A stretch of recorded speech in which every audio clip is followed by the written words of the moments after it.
Ravi de vous retrouver pour cet entretien du jour des cancrelats à Orvin. Non, vous ne rêvez pas, mais il ne s'agit ni d'un documentaire animalier, ni d'un fait divers inquiétant, mais bien le sujet du nouveau polar de Kate Wagner, romancière née à Strasbourg, mais bien implantée dans le Grand Chasseral, une romancière au style ciselé, mordant et un brin moqueur, faut bien le dire.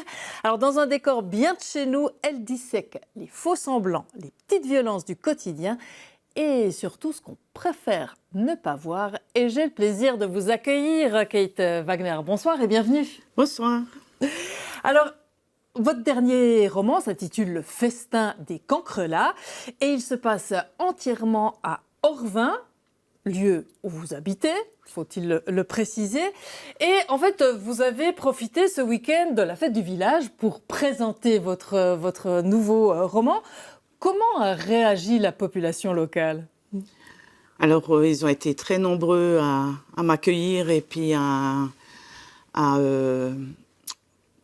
prendre le livre, enfin à l'acquérir. Et puis, donc, ça a été vraiment déjà très sympathique d'avoir cette petite notoriété du village parce que les gens connaissent déjà quand même un peu mon écriture.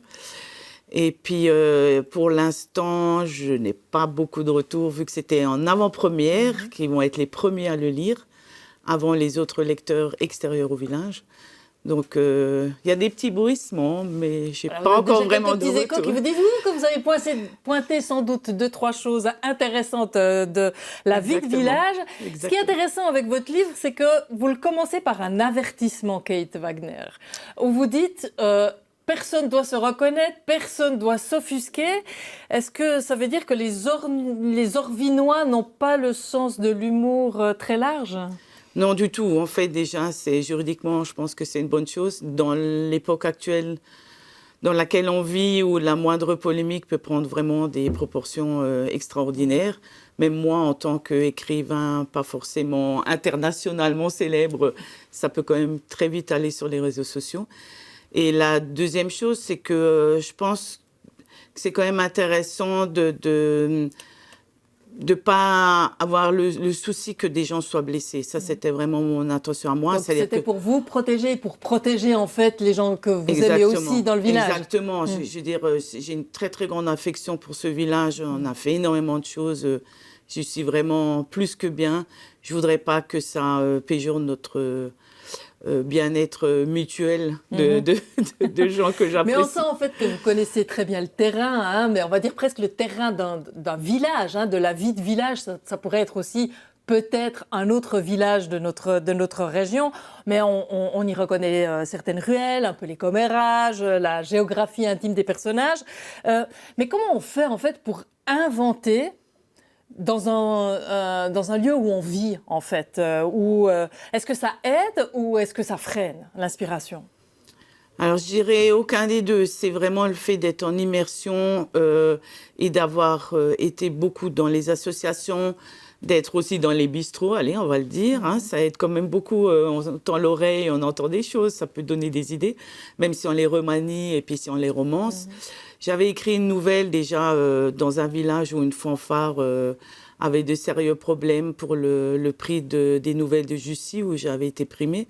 C'est en fait une ambiance qui m'intéresse parce que c'est une petite société en miniature avec tous ces crispations, ces bonheurs, ces mensonges, ces trahisons. Et puis ça, c'est vraiment un bocal de recherche intéressant. Oui, mais qu'il faut oser quand même, hein, pouvoir écrire parce qu'écrire un polar noir assez mordant, hein, vous le dites, vous croquez quand même pas mal de choses, vous plantez, j'ai presque envie de dire, vos personnages au coin de votre rue.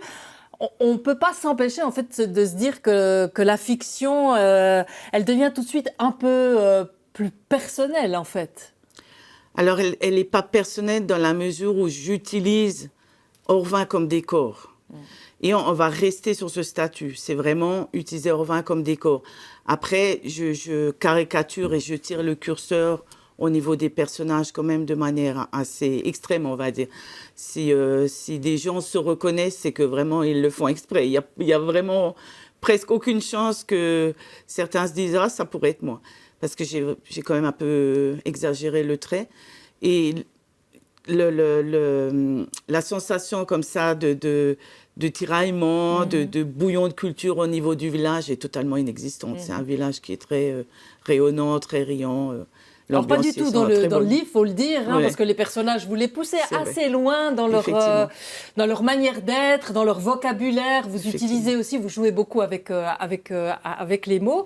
Ce qui rend aussi votre écriture assez singulière, Kate Wagner, faut le dire, c'est aussi le fait que vous êtes malvoyante. On le voit avec vos lunettes. Vous ne pouvez pas être, par exemple, dans ce studio sans avoir de filtre. C'est très compliqué pour vous. Donc, on se dit que vous êtes peut-être plus à l'écoute, que vous écrivez plus avec l'oreille qu'avec la vue, et ce qui fait que vous avez des descriptions très fortes dans vos livres, ce n'est pas seulement dans le festin des cancrelats. Cette façon de décrire très fortement les lieux, c'est quelque chose d'important pour vous? C'est aussi pour avoir une image mentale? Alors, l'écriture est déjà pour moi une image mentale très importante. Je dois voir la phrase physiquement. C'est pour ça que c'est toujours des fois un peu compliqué. Heureusement que je connais mon clavier par cœur. Le fait de réécouter n'est pas toujours évident, c'est clair. Mais ça fait partie de moi intrinsèque dans la mesure où j'étais peintre pendant 25 ans. Donc, et photographe, j'ai toujours eu cette notion de visuel qui maintenant est peut-être remplacée effectivement plus par le côté audio des choses. Et je laisse effectivement toujours traîner mes oreilles. Mais j'ai toujours gardé le côté cadrage photographique en fond de plan, même si donc à l'heure actuelle, c'est aujourd'hui avec des mots, c'est ça? Exactement. Mes pinceaux, c'est mes mots. Et puis leur couleur, ça dépend un peu de ce que je veux. C'est vrai que là, on est plutôt dans le gris et le noir.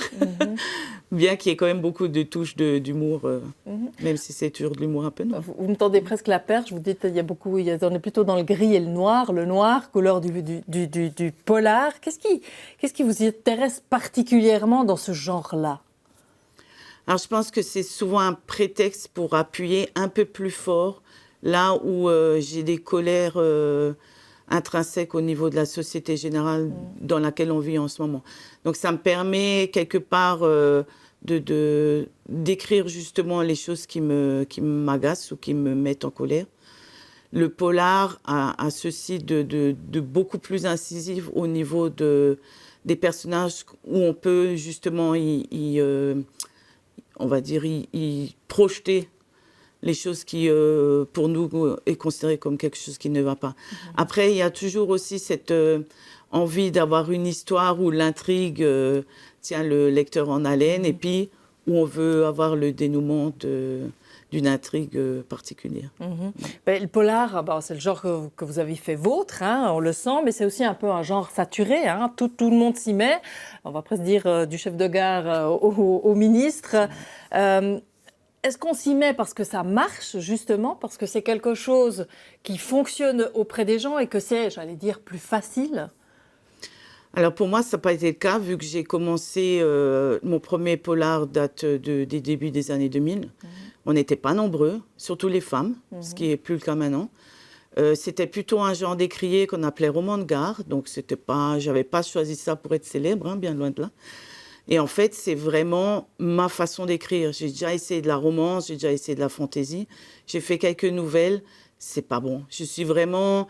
En fait, ce qui m'intéresse, c'est vraiment le côté sombre de l'âme humaine. J'ai été infirmière psychiatre en psychiatrie, ce qui m'a aussi amenée à m'interroger beaucoup sur la limite qu'on a entre le réel, la folie entre le réel et l'irréel. Tout ça, le genre polar s'y prêtait mieux aussi.